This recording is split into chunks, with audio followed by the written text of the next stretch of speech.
Hello, today I'm painting Gamora from the Marvel United board game. This character is from the Guardians of the Galaxy remix box. Now for the hair, I'm using a color called Greenskin, and I'm going to thin it out a little bit or lighten it up a little bit with a matte white. Both of these are from Army Painter. Now I'm following the card art for the game, so that is why I have not used the typical burgundy color for her hair.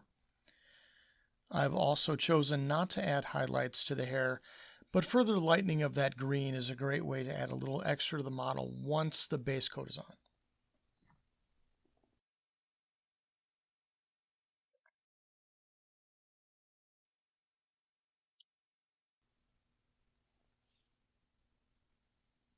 Now for the bulk of the face, I'm going to combine the two green colors there.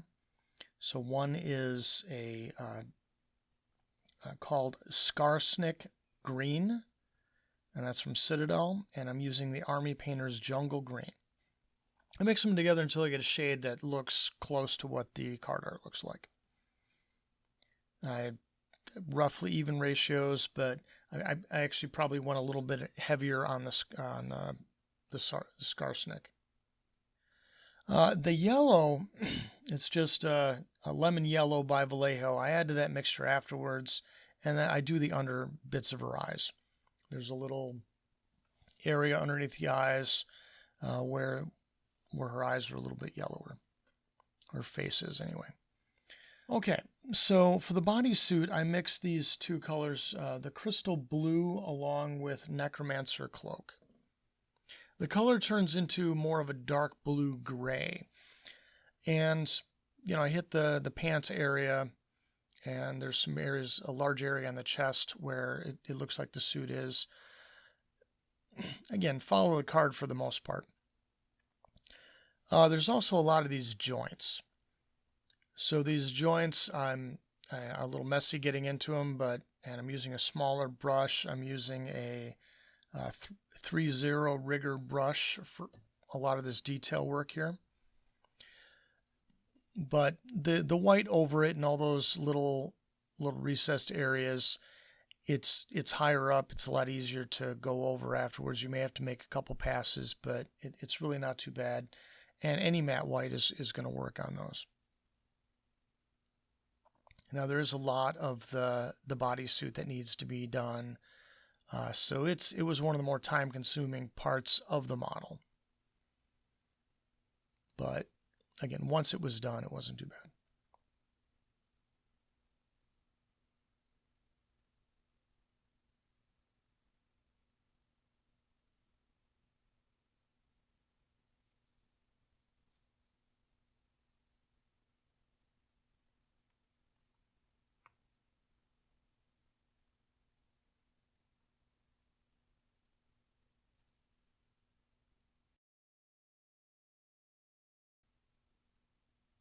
Now, for the eyes, I switched to a 3/0 round brush. And first I applied a flat white on the outside of her left eye and on the inside of her right eye.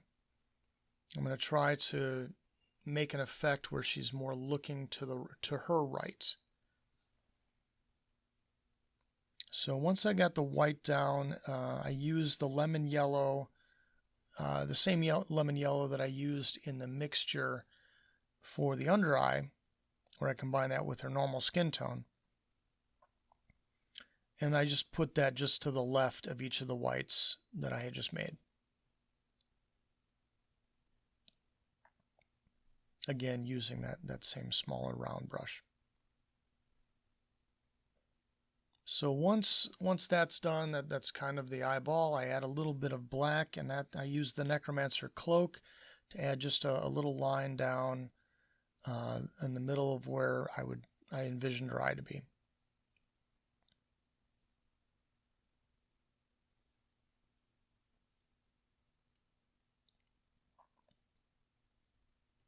And once I did the eyes, I kept with the same brush and the same color, and I added a little bit to the eyebrows, just over it.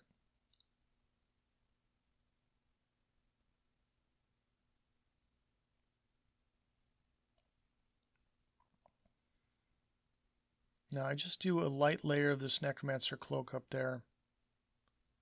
Just a little bit.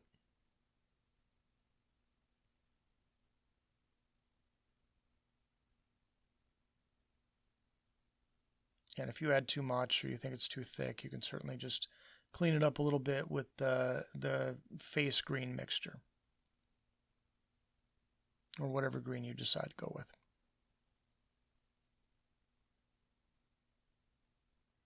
Now I use this lava orange for the little stripes and decals all over her uniform or outfit. Now most of them I was able to figure out from the card art. There's a lot of them on the boots and the forearms and stuff like that. But I also added this one raised bit to her back. I thought it added a little bit to the back. Again, there's no card art with that. Just something I thought might be nice. You can add more of them. You don't have to add it at all, whatever.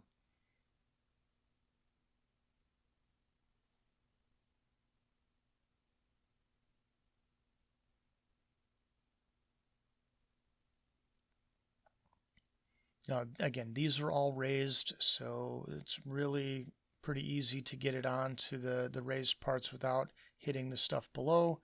But if you do, it's not too terrible to clean them up unless you have to do one in between, say a couple orange raised, and then it just may take a couple applications.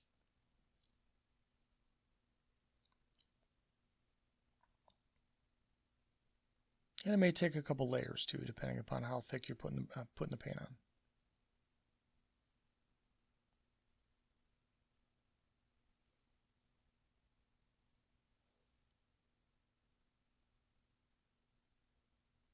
Again, the rest of her outfit, the suit, is just a matte white, so pretty easy to go over any sort of areas there. It's also raised over those recessed areas where all of the bodysuit parts are.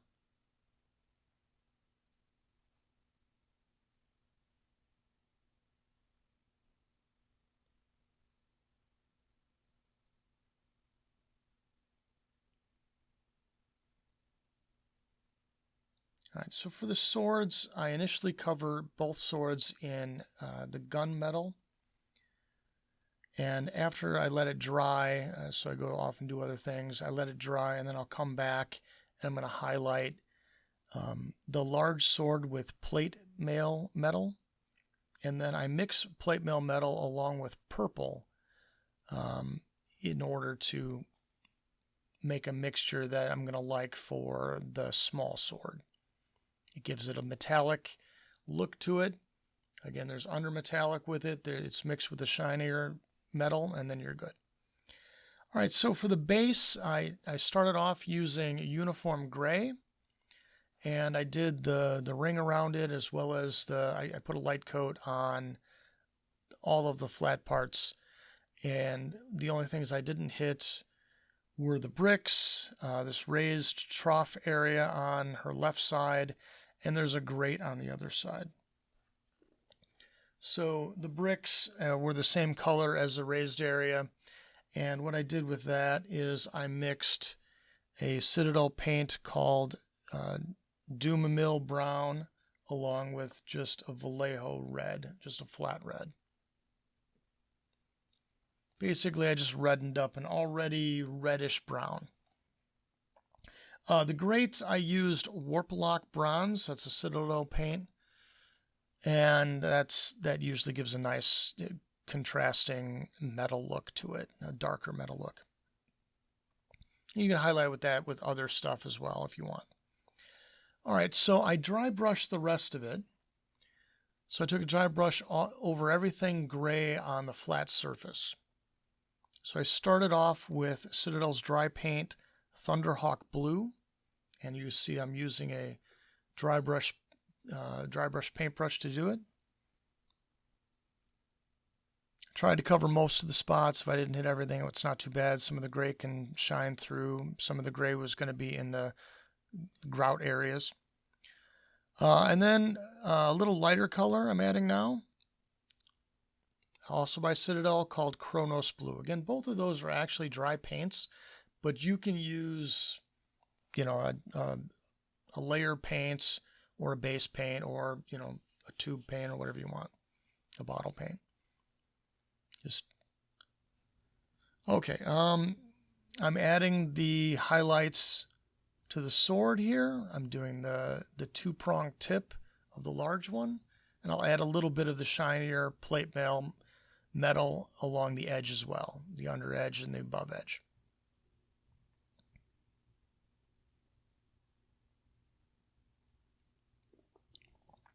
And then, as I mentioned, I turned I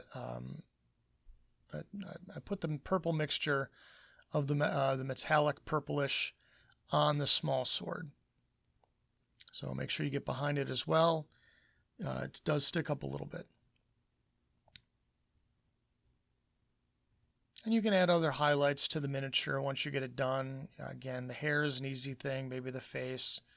You can probably add a little lightning to some of the bodysuit. That's the completed miniature. And then I added a matte spray, and this is it after the matte spray.